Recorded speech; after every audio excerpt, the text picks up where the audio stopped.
Subscribe to our YouTube channel. Press the bell icon to get the latest updates. Uttar Pradesh के राज्यपाल श्रीमती आनंदीबेन पटेल, यहाँ के लोकप्रिय मुख्यमंत्री योगी आदित्यनाथ जी,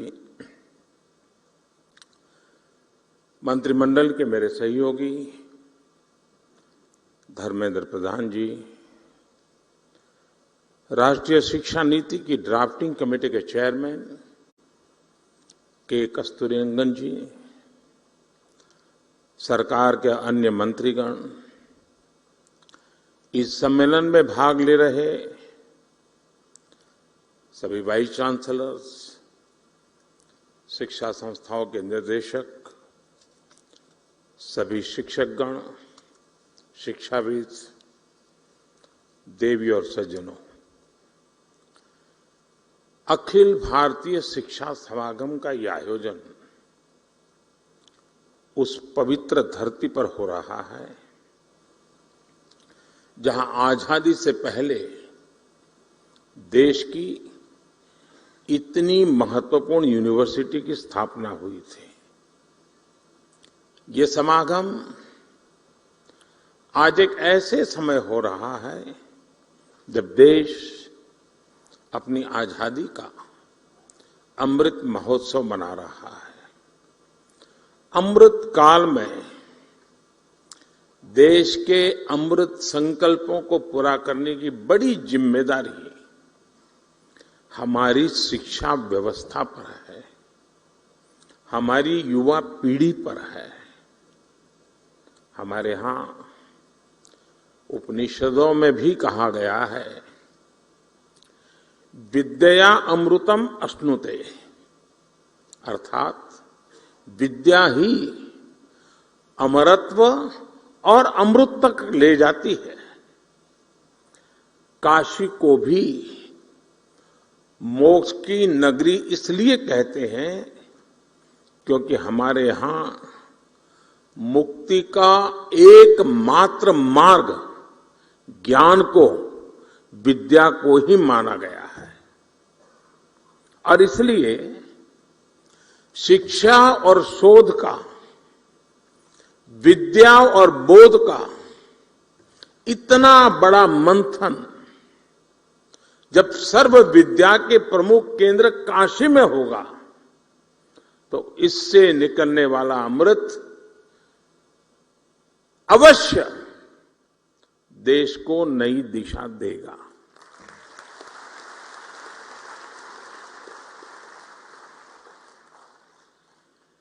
मैं इस अवसर पर महामना मालवीय जी के चरणों में नमन करते हुए इस आयोजन के लिए आप सभी को शुभकामनाएं देता हूं।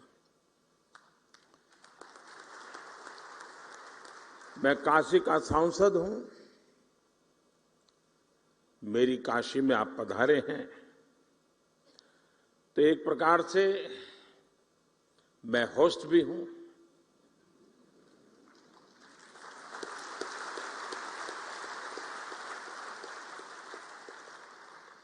आप इन सब के साथ साथ मेरे भी मेहमान हैं।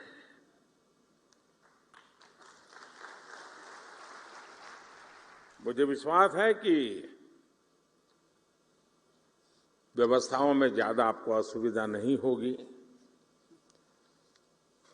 प्रबंध करने का सबने भरपूर प्रयास भी किया होगा, लेकिन फिर भी अगर कोई कमी रह गई है तो वो दोष मेरा रहेगा।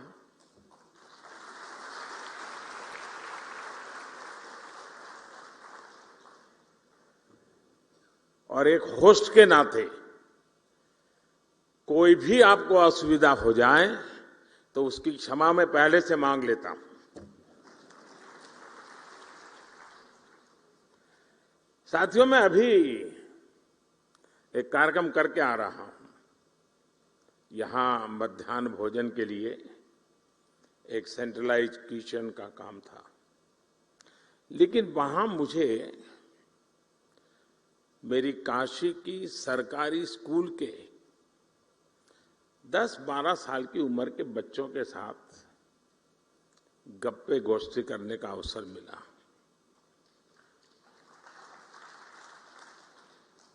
और वहां से निकल करके यहां आया हूं।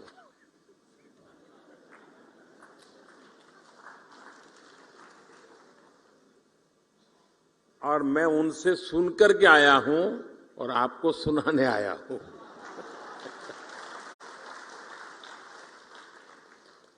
और मुझे कहना होगा, और मैं तो चाहूंगा जब मैं अगली बार आऊंगा तो जिस स्कूल के बच्चों से आज मुझे मिलना हुआ है, मैं उनके जो टीचर्स हैं उनको मिलना चाहूंगा।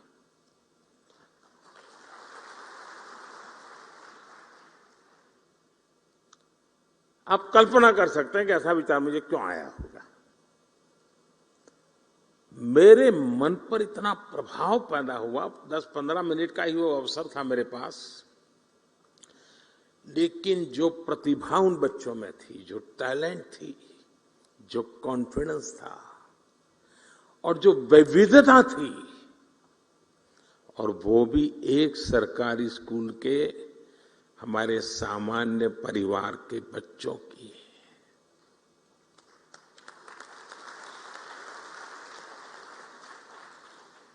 जो टैलेंट वो बच्चे वहां प्रस्तुत कर रहे थे, आपके परिवार में भी अगर आपका पोता नाती अगर ऐसी टैलेंट आपके सामने रखेगा, तो जब भी मेहमान घर में आएंगे आप उसको खड़ा कर देंगे, जरा देखो मेहमान आए वो तुम सुनाओ। मेरा कहने का तात्पर्य है कि वर्तमान पीढ़ी का ये सामर्थ्य, उनकी क्षमता, जब वो आप जहां है वहां पहुंचेंगे, पद पे नहीं, उस इंस्टीट्यूट में, आप तो नहीं होंगे, आप ऐसे इंस्टीट्यूट बना के जाएंगे कि इस प्रतिभा के बच्चे आने वाले दिनों में आने वाले हैं, उनको वहां कमी नजर ना आए। ये काम सबसे बड़ा आपके जिम्मे है।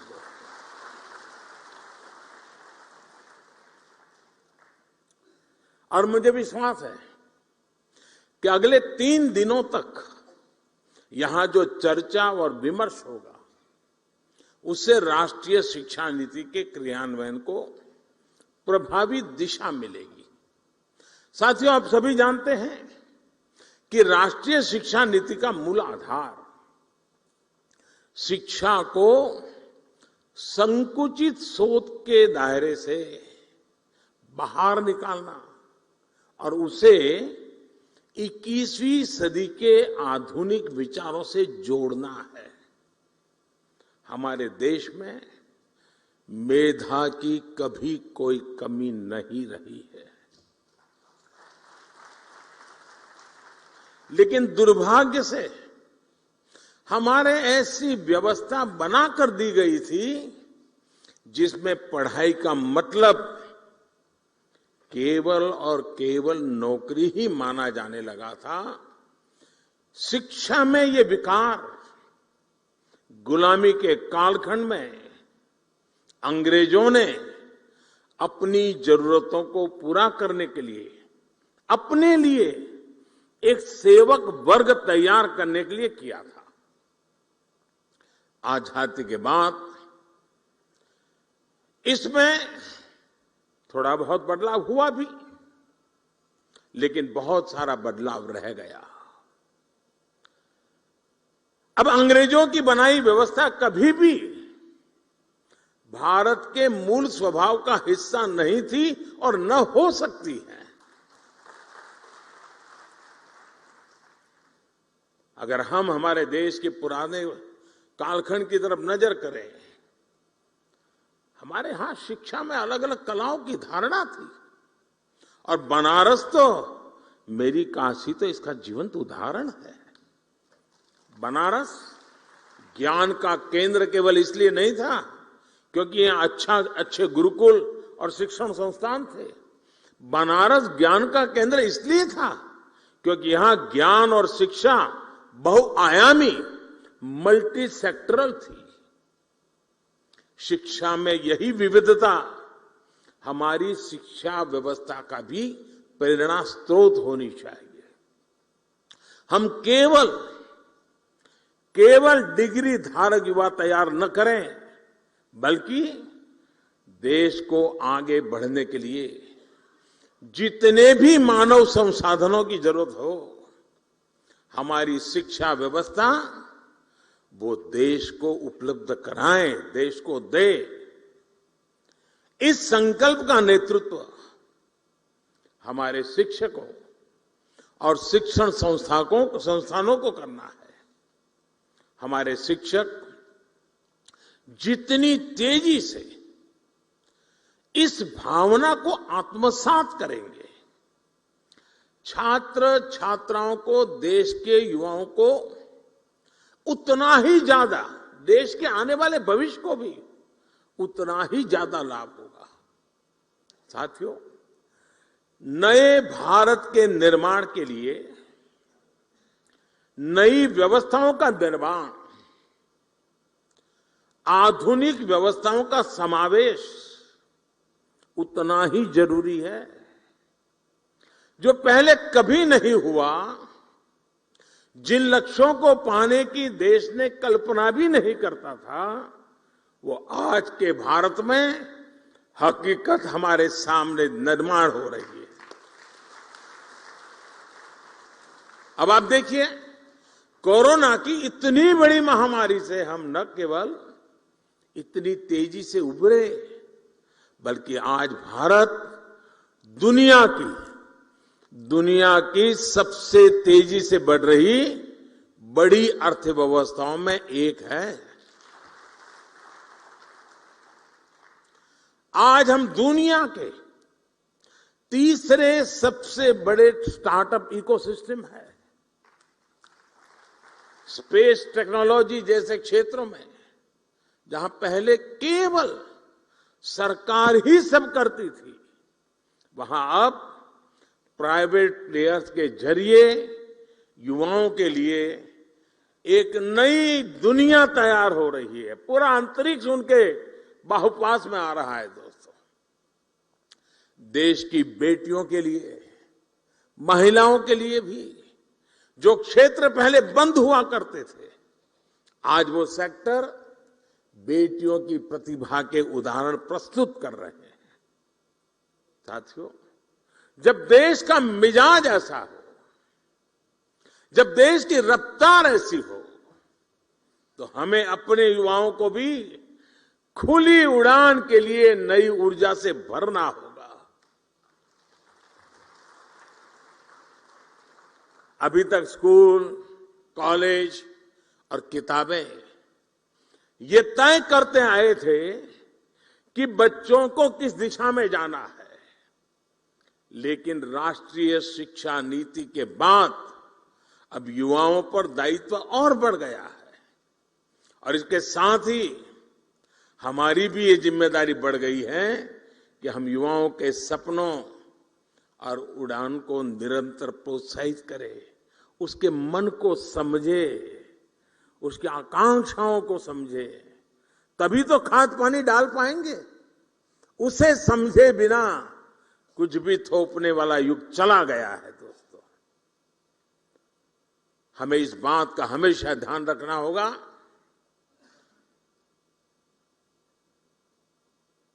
हमें वैसा ही शिक्षण, वैसी ही संस्थानों की व्यवस्थाएं, वैसा ही ह्यूमन रिसोर्स डेवलपमेंट का हमारा मिजाज अपने आप को सज्ज करना ही होगा। नई नीति में पूरा फोकस बच्चों की प्रतिभा और चॉइस के हिसाब से उन्हें स्किल्ड बनाने पर है। हमारे युवा स्किल्ड हो, कॉन्फिडेंट हो, प्रैक्टिकल हो, कैलकुलेटिव हो। शिक्षा नीति इसके लिए जमीन तैयार कर रही है। साथियों, देश में तेजी से आ रहे परिवर्तन के बीच शिक्षा व्यवस्था और इससे जुड़े आप सभी महानुभावों की भूमिका कितनी अहम है, इसका एक उदाहरण मैं अपने गुजरात के मुख्यमंत्री काल के शुरुआत के कालखंड का एक अनुभव बताता हूं। मैं नया नया मुख्यमंत्री बना था, सरकार वरकार की दुनिया से मेरा कोई नाता ही नहीं था, मैं बहुत दूर था, अचानक काम आया था, तो मैंने एक कार्यक्रम बनाया था।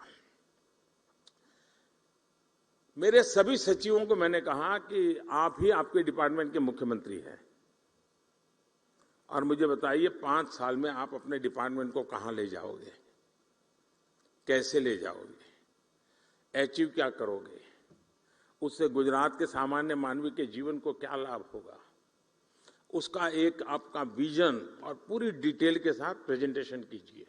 ये मैंने सभी विभागों के सचिवों को कहा और हर दिन शाम को 5 बजे सभी मेरी मंत्रिपरिषद के मंत्री और सभी सचिव हम बैठते थे और एक सचिव आकर के अपने विभाग का पूरा प्रेजेंटेशन देते थे, फिर डिबेट होती थी। सभी सचिव, जो पहले भी कोई एग्रीकल्चर सचिव रहा होगा वो भी वहां बैठा हुआ है, सब लोग अपने अपने विचार रखते थे, डिबेट होती थी, हमारे मंत्री भी डिबेट करते थे। मैं सुनता रहता था, सीखने का प्रयास करता था।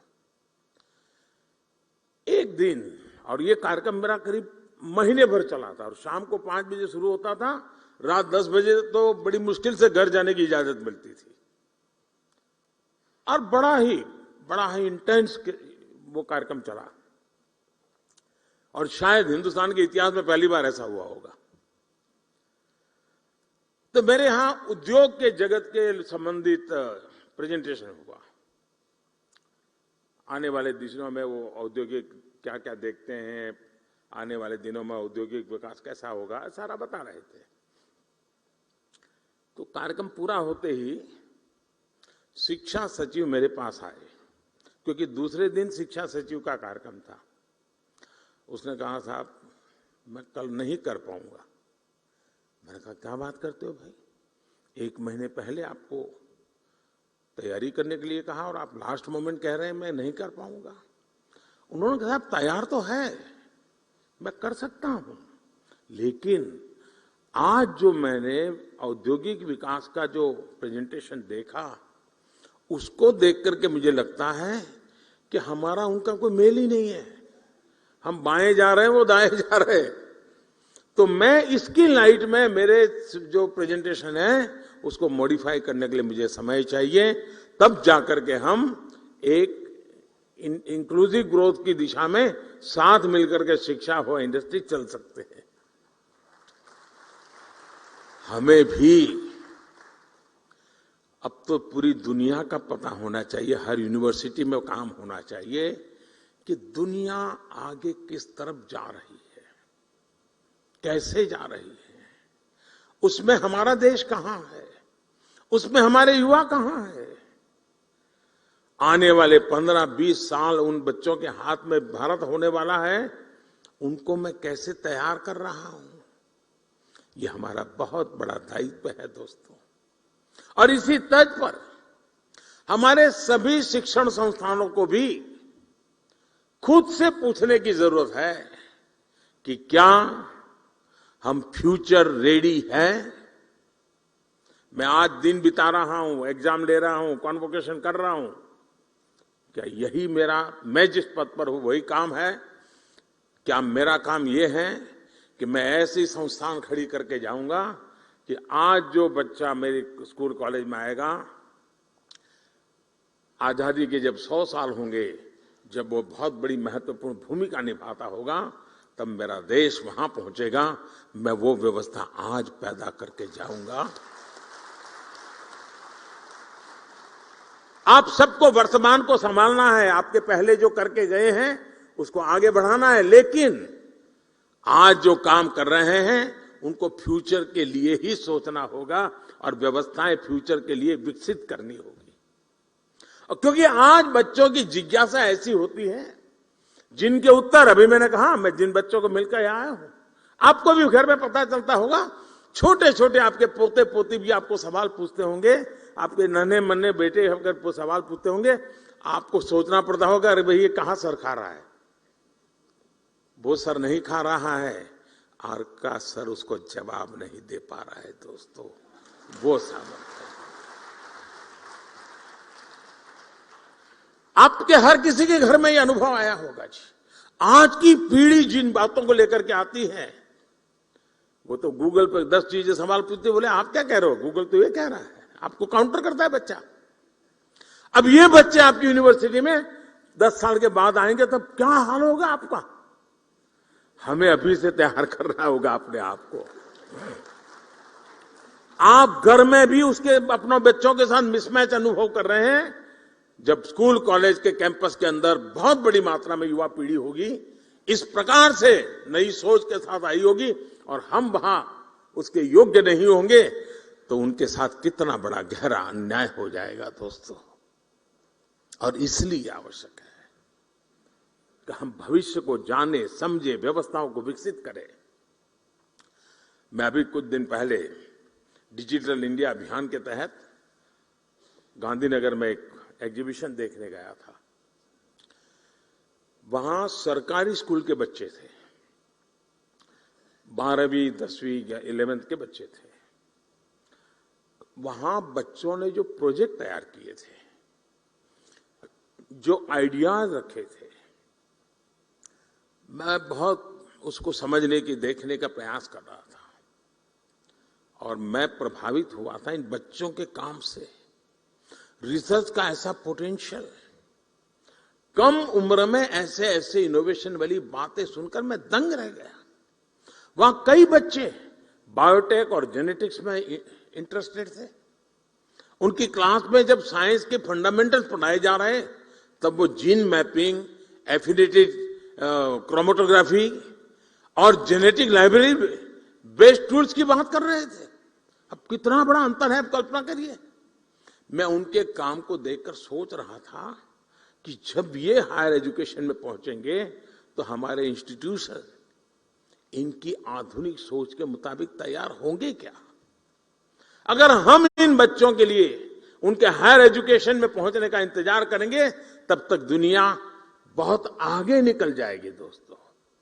इसलिए हमें ये अभी से सोचना होगा कि जिस उम्र में भी बच्चों के मन में मोटिवेशन है, उसी उम्र में उन्हें गाइडेंस और रिसोर्स मिले, इसका प्रबंध हमने सोचना पड़ेगा। हमें अपने संस्थान में ऐसी व्यवस्था तैयार करने पर काम करना चाहिए। साथियों, इस महीने के आखिर में 29 जुलाई को राष्ट्रीय शिक्षा नीति को 2 साल पूरे होने वाले हैं। और अभी धर्मेंद्र जी बता रहे थे कि बड़े मंथन के बाद ये शिक्षा नीति बनाई। कस्तूररंगन जी ने बहुत अच्छा नेतृत्व दिया, उसके कारण ये संभव हुआ। और इतना विविधता भरा देश और राष्ट्रीय शिक्षा नीति का इस प्रकार से स्वागत हो, ये अपने आप में बहुत बड़ी सिद्धि है जी, बहुत बड़ी सिद्धि है। लेकिन इसकी विशेषता देखिए, इसको बनाने में तो मंथन हुआ। आमतौर पर सरकार का स्वभाव होता है, एक डॉक्यूमेंट बन जाता है, वो डॉक्यूमेंट समय के भरोसे छोड़ दिया जाता है, कुछ व्यक्तियों के भरोसे जोड़ जाता है। आपके भी टेबल पे तो कुछ दिन शोभा बढ़ाता है डॉक्यूमेंट, फिर वो भी टेबल पे से हट जाता है, कोई नया डॉक्यूमेंट आता है, वो जगह ले लेता है, बात वहीं समाप्त हो जाती है। अनुभव आपको भी है, यहां बैठे हुए लोगों को भी है। हमने ऐसा नहीं होने दिया। हमने हर पल इस राष्ट्रीय शिक्षा नीति को जिंदा रखा है। मैं स्वयं भी इतने कम समय में कम से कम 25 सेमिनार में गया हूं, शायद 25 से ज्यादा, और इसी विषय पे मैं बोलता रहा हूं। ये रिपोर्ट देने के बाद स्वयं कस्तूररंगन जी लगातार संवाद कर रहे हैं, हर क्षेत्र के लोगों से संवाद कर रहे हैं, उनके क्लैरिफिकेशन चाहिए समझा रहे हैं, उसके पीछे का विजन क्या है, बैकग्राउंड इंफॉर्मेशन वो समझा रहे हैं। पूरी सरकार के सभी डिपार्टमेंट लगातार कोशिश कर रहे हैं कि ये, क्योंकि 30 साल के बाद आया हुआ डॉक्यूमेंट सिर्फ कागज का ढर्रा हमारे पास पहुंच जाने से होगा नहीं जी। आप भी यहां जब 3 दिन मंथन करोगे, उसकी कई बारीकियां हैं जो शायद आपने पूरा पन्ना पढ़ लिया होगा, लेकिन अब नई तरीके से आपके सामने उजागर होगी। इसलिए अपनी यूनिवर्सिटी के अंदर भी ऐसे ही निरंतर मंथन की योजना बना करके यहां से जाना। सिर्फ यहां से आप सुन करके मत चला जाना, आपके साथ जुड़े हुए जो बाकी साथी हैं वे भी ऐसा ही मंथन करें, उसमें से और अमृत निकालें जी, तब जाकर के इसका लाभ होगा। और इसके इम्प्लीमेंटेशन की उसके लिए जो चुनौतियां हैं, उसकी हर बारीकी पर हमें गौर करते रहना चाहिए। साथियों, आज जब कोई काम अपने हाथों में लेता है तो समस्याएं का समाधान भी तेजी से निकलता है। समस्या समझ करके यार मैं कहां पढ़ूं इसमें, तो समाधान कभी नहीं निकलता है। साथियों, इन 2 सालों में देश राष्ट्रीय शिक्षा नीति को लागू करने की दिशा में कई ठोस कदम उठा चुका है। इस दौरान एक्सेस, क्वालिटी और फ्यूचर रेडीनेस जैसे जरूरी विषयों पर हुई वर्कशॉप ने भी बहुत बड़ी मदद की है। देश विदेश के एकेडमिशियंस, इनसे जो चर्चाएं हुई, मेरा भी देश के शिक्षा मंत्रियों के साथ, शिक्षाविदों के साथ जो संवाद हुआ, उसने भी इसी गति को आगे बढ़ाया है। और अभी कुछ दिन पहले हमारे धर्मेंद्र जी ने देश भर के शिक्षा मंत्रियों को भी बुलाया था, जैसे आपके साथ चर्चा कर रहे हैं, उनके साथ भी की थी।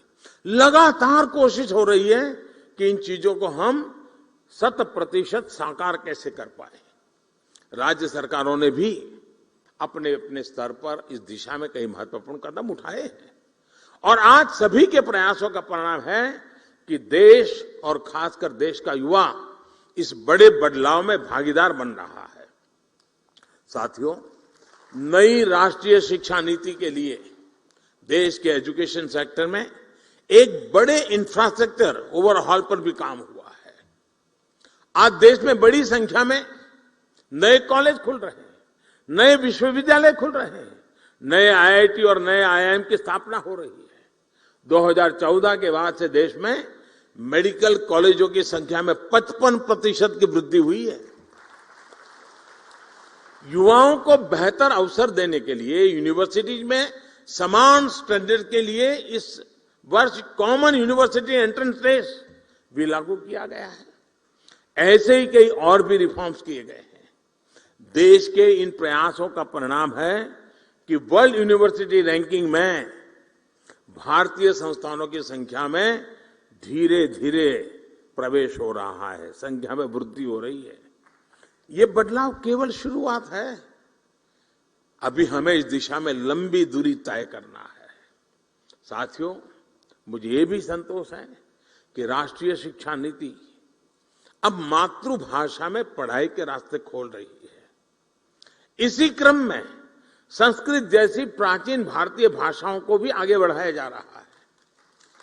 मैं यहां देख रहा हूं कि इस आयोजन में भी संस्कृत से जुड़े लोगों के लिए विशेष व्यवस्था है। काशी की धरती से हुई ये शुरुआत निश्चित ही भारतीय भाषाओं और भारतीय संकल्पों को नई ऊर्जा देने का काम करेगी।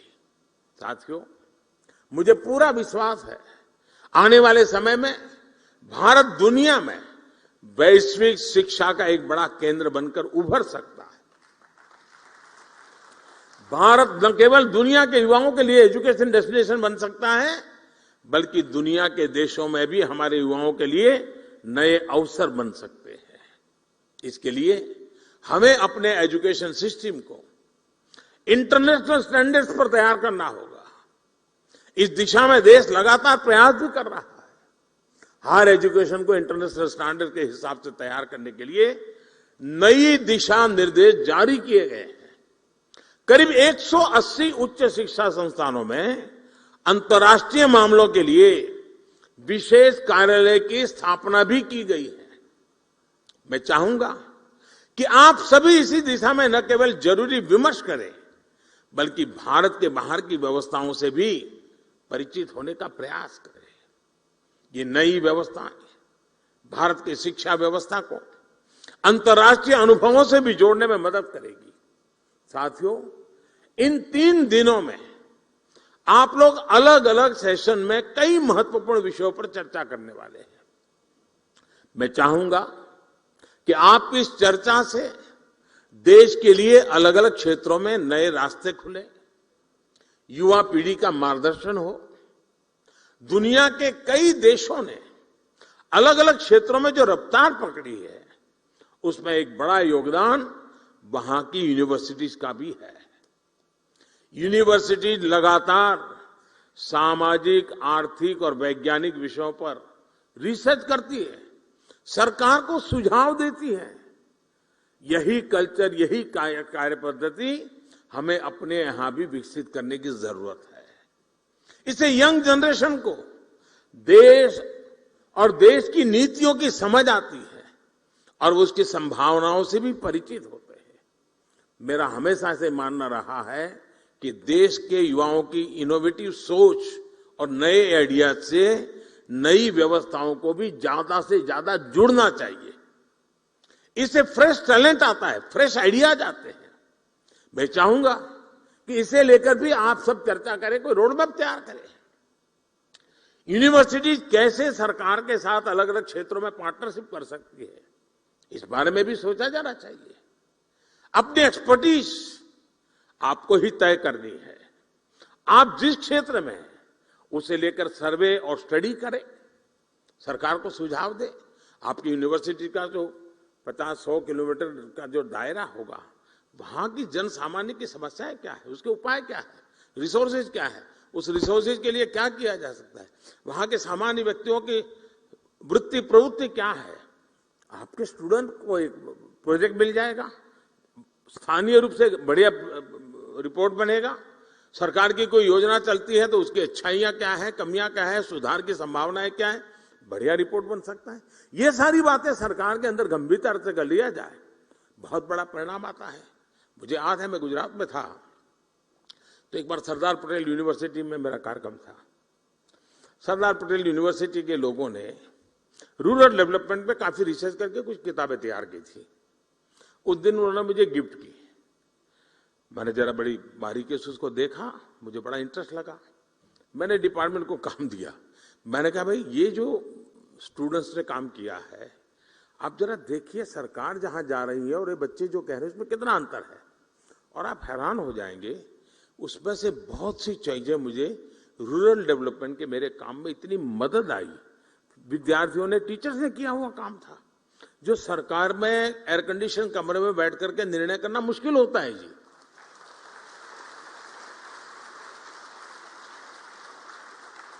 जो फील्ड में हमारी ये पीढ़ी जाती है वो बहुत ही अच्छा उसका अर्क निकाल करके ले आती है, और कुछ चीजों का कल्पना भार का लाभ हुआ हो ये भी ध्यान में आता है जी। और मुझे विश्वास है हमें उससे, अब जैसे हमारे यहाँ एग्रीकल्चर यूनिवर्सिटी है, अब एग्रीकल्चर यूनिवर्सिटी लैब में जो करती है कितना ही अच्छा काम करे, लेकिन उसको सर्टिफिकेट भी मिल जाए, इंटरनेशनल मैगजीन में उसका आर्टिकल भी छप जाए, उसको डिग्री भी मिल जाए, लेकिन वो तो मामला लैब में ही रह जाएगा। हमारे पास लैब टू लैंड का भी तो रोड मैप होना चाहिए ना। जो लैब में है वो लैंड पर भी तो उतरना चाहिए ना।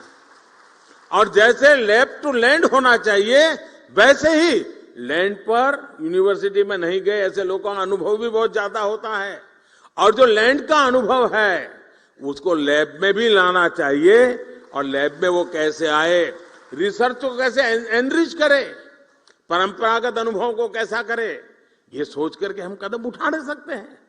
इसी तरह हमारे यहां ट्रेडिशनल मेडिसिन, आयुर्वेद में हमारा ज्ञान, उसको कोई चुनौती तो आप भी नहीं करोगे, मैं भी नहीं करूंगा। लेकिन दुनिया के कई देश हैं जो आज ट्रेडिशनल मेडिसिन में हमसे आगे निकल रहे हैं जी। ऐसा इसलिए क्योंकि आज के समय में परिणाम और प्रमाण दोनों की जरूरत होती है।